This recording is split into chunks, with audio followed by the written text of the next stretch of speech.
तो आज मैं आपको एक अनोखी रहस्यमय कहानी सुनाऊंगा। अगर आप चैनल पर नए हैं तो अभी सब्सक्राइब कर ले तथा कहानी पूरा देखें। अंत में एक अनोखा रहस्य छुपा है। धन्यवाद। तो सुनिए।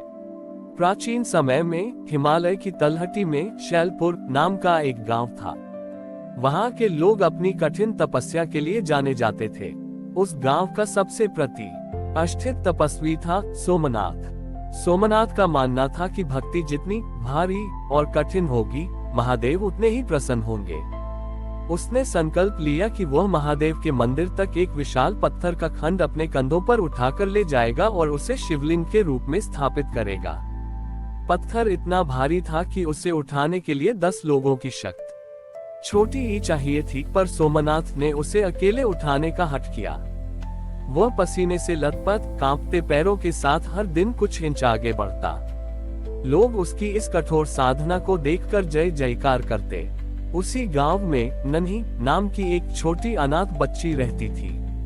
वह बहुत गरीब थी और मंदिर के बाहर बैठने वाले पक्षियों को दाना डालती थी। नन्ही माँ महादेव को अपना सखा दोस्त मानती थी।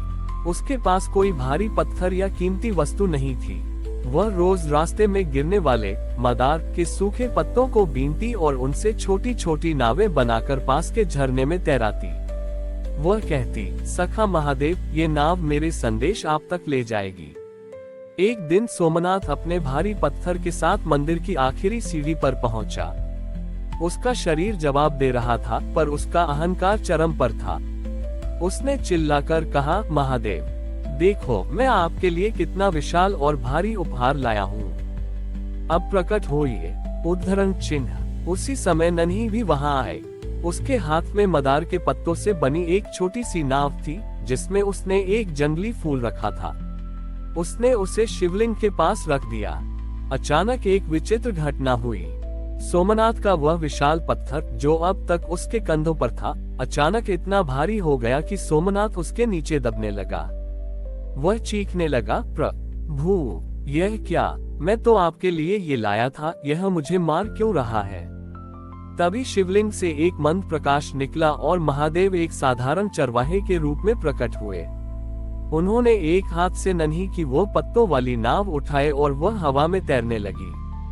फिर उन्होंने सोमनाथ की ओर देखा और कहा, सोमनाथ, तुम ये पत्थर मेरे लिए नहीं, अपने नाम के लिए लाए थे। तुम दुनिया को दिखाना चाहते थे कि तुम कितना बड़ा बोझ उठा सकते हो। जो भक्ति अहंकार का बोझ बनकर चढ़ाए जाए, वह भक्त को ही दबा देती है।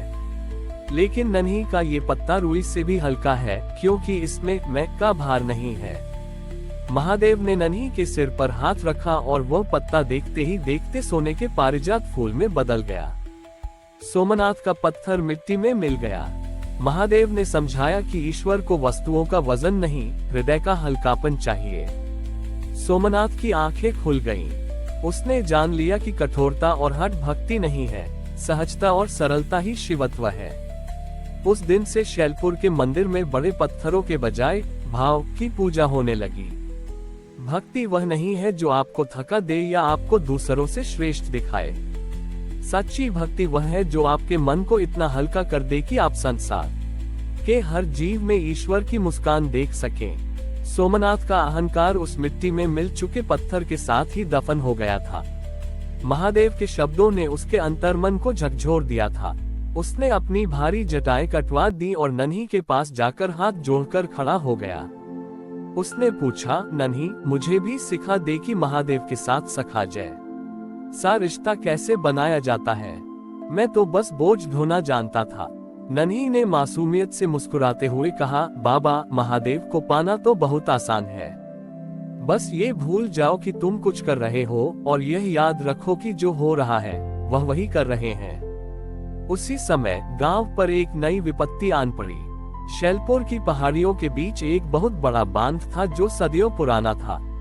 भारी बारिश के कारण उस बांध में दरारें आ गईं। अगर वह बांध टूटता तो पूरा गांव जलमग्न हो जाता। गांव के शक्तिशाली पुरुष और सोमनाथ जैसे तपस्वी भागे भागे वहां पहुंचे। उन्होंने बड़े बड़े पत्थर और लोहे की छड़ें लगाकर दरार को रोकने की कोशिश की, लेकिन पानी का वेग इतना प्रचंड था कि सब कुछ बह जा रहा था। सोमनाथ ने फिर से अपने बल का प्रयोग करना चाहा, पर उसे महादेव की बात याद आ गई। उसने अपनी आंखें बंद की और नन्ही की तरह शून्य होने की कोशिश की। उसने देखा कि नन्ही वहां शांत खड़ी थी और बांध की दीवार पर अपना छोटा सा हाथ रखकर महादेव से धीरे धीरे बात कर रही थी। नन्ही कह रही थी, सखा, अगर ये दीवार टूट गई तो चिड़ियों के घोंसले बह जाएंगे, गायों के बछड़े डूब जाएंगे। आप तो सबके रक्षक हो, क्या आप इस दीवार को नहीं थामोगे? उद्धरण चिन्ह। सोमनाथ ने भी पहली बार शक्ति के बजाय प्रार्थना का सहारा लिया। उसने गांव वालों से कहा, पत्थर मत उठाओ, प्रेम की कतार बनाओ। सभी गांव वालों ने एक दूसरे का हाथ पकड़ा और एक मानव श्रृंखला बना ली। वे सब मिलकर बस एक ही स्वर में ओम नमः शिवाय जपने लगे। तभी एक चमत्कार हुआ। बांध की उन दरारों में से पानी निकलना बंद हो गया। लेकिन वहां पत्थर या सीमेंट नहीं भरा था, बल्कि वहां मदार के उन पत्तों की एक परत जम गई थी, जिन्हें नन्ही झरने में तैराया करती थी। वे कोमल पत्ते फौलाद से भी ज्यादा मजबूत हो गए थे। महादेव की आवाज गूंजी, ग्रेटर देन। जब मनुष्य अपनी शक्ति पर भरोसा करता है तो वह अकेला होता है, लेकिन जब वह करुणा और सामूहिकता पर भरोसा करता है तो मैं स्वयं उसकी शक्ति बन जाता हूँ। सोमनाथ, आज तुमने पत्थर नहीं उठाया, बल्कि सबका साथ उठाया है। यही सच्ची शिव सेवा है। Greater than. बांध सुरक्षित रहा और गांव बच गया। उस दिन के बाद सोमनाथ ने कभी कोई भारी पत्थर नहीं उठाया। उसने गांव के बच्चों के लिए एक पाठशाला बनाई जहां वो सरलता का पाठ पढ़ाता था।